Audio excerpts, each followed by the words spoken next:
નૈઋત્યનું ચોમાસું અને પ્રી મોન્સૂનની પરેશ ગોસ્વામીની આગાહી છે। જી હા, નૈઋત્યનું ચોમાસું ઝડપથી આગળ વધી રહ્યું છે। નૈઋત્યનું ચોમાસું આવતીકાલે સવારે મુંબઈ પહોંચવાની શક્યતા છે। ગુજરાતમાં 14 જૂને ચોમાસુનું આગમન થવાની શક્યતા વર્તાઈ રહી છે। નૈઋત્ય ચોમાસાના આગમન પહેલા રાજ્યમાં વરસાદની આગાહી છે। અરબ સાગરમાં બની રહે સિસ્ટમને લીધે વરસાદની શક્યતા।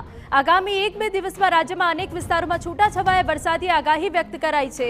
સિવાય દક્ષિણ ગુજરાત અને સૌરાષ્ટ્રના દરિયા કિનારાના વિસ્તારોમાં વાદળછાયું વાતાવરણ રહેશે। 9 થી 13 જૂન દરમિયાન ગુજરાતના ઘણા વિસ્તારોમાં પ્રી મોન્સૂન વરસાદની શક્યતા છે। દક્ષિણ ગુજરાત, સૌરાષ્ટ્ર અને મધ્ય ગુજરાતમાં હળવા વરસાદથી ભારે વરસાદની શક્યતા વર્તાઈ છે।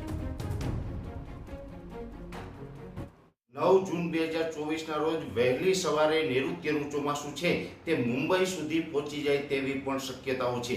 જો કે મુંબઈ પાસે આવેલું ચોમાસું છે એ લગભગ 24 કે 36 કલાક માટે એક વખત રોકાઈ જશે। મોન્સૂન બ્રેક જેવી પરિસ્થિતિનું ત્યાં નિર્માણ થશે અને એ પછી ચોમાસું ધીમે ધીમે આગળ ચાલશે। એટલે ગુજરાતની અંદર આમ તો ચોમાસું છે એ 14 જૂનના રોજ પ્રવેશ કરે તેવી પૂરી શક્યતાઓ હાલ દેખાઈ રહી છે, જેને કારણે 9 થી 13 જૂન દરમિયાન ગુજરાતમાં પણ અનેક વિસ્તારોની અંદર વરસાદની શક્યતાઓ છે, જેમાં ખાસ કરીને દક્ષિણ ગુજરાતની અંદર આ વરસાદની તીવ્રતા વધારે રહેશે। જો કે આ સિસ્ટમને કારણે દક્ષિણ ગુજરાત અને સૌરાષ્ટ્રમાં જે વરસાદો જોવા મળશે એ આપણે પ્રી મોન્સૂન એક્ટિવિટી ગણાશે। નૈઋત્યનું ચોમાસું 14 તારીખથી ચાલુ થવાનું છે, જેમાં ખાસ કરીને દક્ષિણ ગુજરાતના તમામ જિલ્લાઓ છે, રાજપીપળા, છોટાઉદેપુર હોય, ભરૂચ, અંકલેશ્વર, સુરત, વલસાડ, વાપી, બારડોલી, બિલીમોરા, ડાંગ, આહવા, આ તમામ વિસ્તારોની અંદર 9 થી 13 જૂન દરમિયાન 1 થી લઈને 2.5 ઇંચ સુધીના વરસાદો પડે તેવી શક્યતાઓ છે।